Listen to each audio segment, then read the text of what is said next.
이번 영상에서는 대표적 차원 축소 방법인 프린시펄 컴포넌트 어널리시스, 즉 PCA에 대하여 알아보도록 하겠습니다.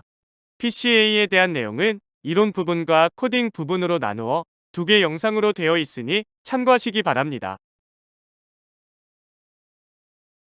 프린시펄 컴포넌트 어널리시스, 즉 PCA는 인공지능, 통계 분석 등에서 가장 널리 사용되는 차원 축소 방법입니다.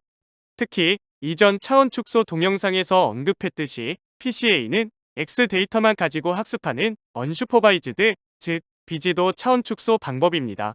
PCA 방법을 통한 차원 축소를 통해 여러 특성 중에서 중요한 특성을 추출할 수 있고 데이터를 시각화할 수 있으며 아울러 차원 감소로 인해 추후 분석 과정을 단순화할 수 있는 장점을 가지고 있습니다. 여기 슬라이드에서 보여주는 바와 같이 전체 데이터 수가 n개, 피처 개수가 p개인 n 곱하기 p로 된 데이터가 있을 때 PCA를 통해 피처의 수를 p보다 작은 k개로 축소시킵니다. 예로 데이터가 10개의 피처를 가지고 있는데 이를 2개로 축소시킨다고 생각하면 될 것 같습니다. 이때 기존 피처들에서 그대로 선택하는 것이 아니라 이와 같은 선형 수식에 의해 변환된 Z1, Z2 형태로 차원을 줄이기 때문에 PCA는 피처 익스트랙션, 즉 변수 추출 방법에 속합니다. 피처의 개수가 10개일 경우 이를 그래프 형태로 시각화하기는 어렵지만 Z1, Z2 등 2개로 축소시킬 수 있다면 이 차원 그래프로 손쉽게 시각화할 수 있습니다. 이것이 차원 축소하는 중요한 이유 중 하나입니다. 이때 기존 피처들이 변환되어 새롭게 만들어지는 Z1, Z2 축을 프린시펄 컴포넌트, 즉 주성분이라고 합니다.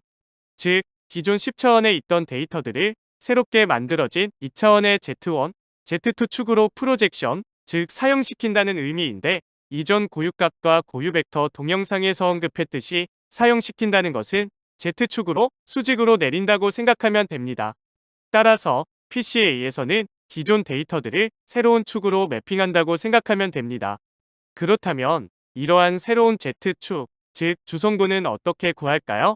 다음 슬라이드에서 주성분인 Z를 어떻게 구하는지 알아보도록 하겠습니다. 좀 더 이해를 돕기 위해 2차원 데이터를 1차원으로 차원 축소한다고 가정해 보겠습니다. PCA는 데이터의 중심으로부터 데이터 분포를 가장 잘 나타낼 수 있는 새로운 축을 찾는 것이기 때문에 데이터의 분산에 관심이 있습니다. 따라서 데이터 변수들의 평균이 0이 되도록 센터링한 후 하나의 직선 위로 데이터를 수직으로 옮긴다고 생각하면 될 것 같습니다. 그렇다면 여기에서 보여주고 있는 Z1, Z2, Z3 등 3개 직선 중 어느 것으로 프로젝션하는 것이 가장 적합할까요? 2차원 데이터를 하나의 직선으로 옮기면 처음보다 데이터 분포가 좁아지게 되는데 이는 결국 데이터가 중복되어 서로 분류하기 어려워진다는 것을 의미합니다. 따라서 차원 축소 시 가장 좋은 축을 찾는다는 것은 기존 데이터를 프로젝션할 때 서로 겹치지 않도록 가장 넓게 분포될 수 있는 축을 찾아야 합니다. 분포가 넓다는 것은 다른 말로 데이터의 분산이 크다는 것을 의미하기 때문에 결국에는 분산이 가장 큰 축을 찾으면 됩니다. 그렇다면 분산이 가장 큰 축을 어떻게 찾을 수 있을까 알아보도록 하겠습니다. 그 전에 코베리언스 매트릭스, 공분산 행렬에 대하여 알아보도록 하겠습니다.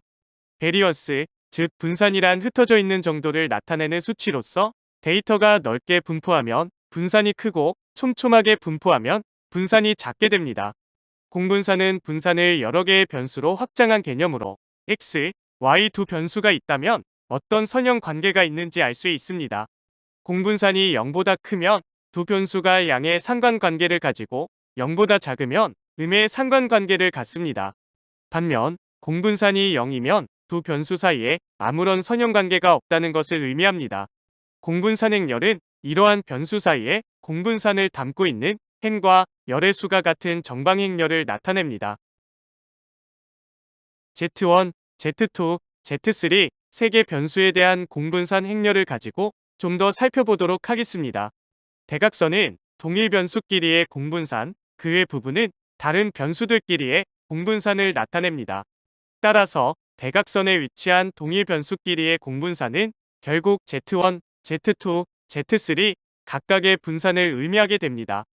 앞서 PCA에서는 분산이 가장 큰 축을 찾는다고 했는데 바로 공분산 행렬에서 이 대각선에 위치한 분산을 가장 크게 갖는 Z값들을 찾는다고 생각하면 됩니다. 벡터의 행렬을 곱해주면 그 벡터가 선형 변환됩니다. 마찬가지로 벡터의 공분산 행렬을 곱해주면 선형 변환에 의해 이렇게 새로운 벡터가 생성되는데 생성된 많은 벡터 중에서 화살표로 표시된 벡터는 공분산 행렬을 곱해주기 전과 그 이후 방향이 모두 동일하고 그 크기만 다른 것을 나타내고 있습니다.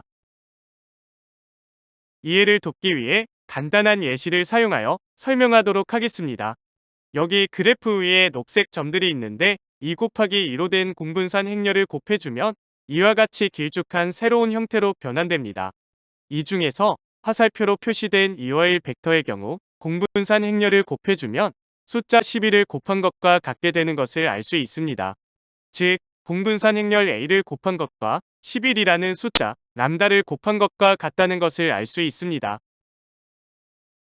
벡터는 크기와 방향을 모두 갖고 있고 벡터의 숫자를 곱하면 방향은 변하지 않고 그 크기만, 즉 스케일만 변하게 됩니다.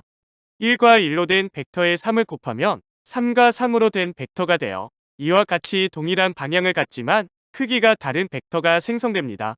그리고 벡터 x의 행렬 a를 곱했는데 그 결과가 숫자를 곱한 것과 같을 경우가 있는데 이것은 행렬을 곱해도 벡터의 크기만 변하고 방향은 변하지 않는다는 것을 의미합니다.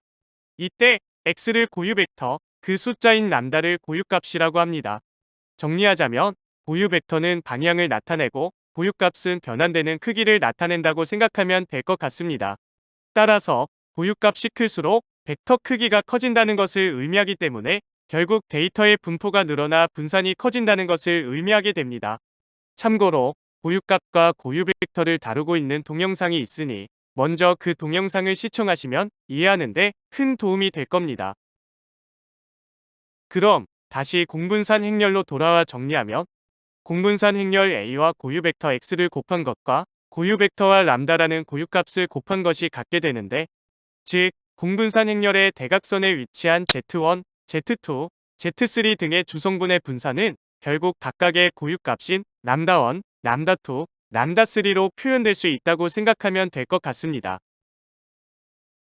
우리가 이전 슬라이드에서 기존 데이터를 프로젝션할 때 서로 겹치지 않도록 가장 넓게 분포될 수 있는, 즉 분산이 가장 큰 축을 어떻게 찾느냐고 했는데 그 답은 결국 고유값이 클수록 벡터의 길이가 늘어나기 때문에 데이터의 분포가 넓어져 분산이 커진다는 것을 의미하게 됩니다.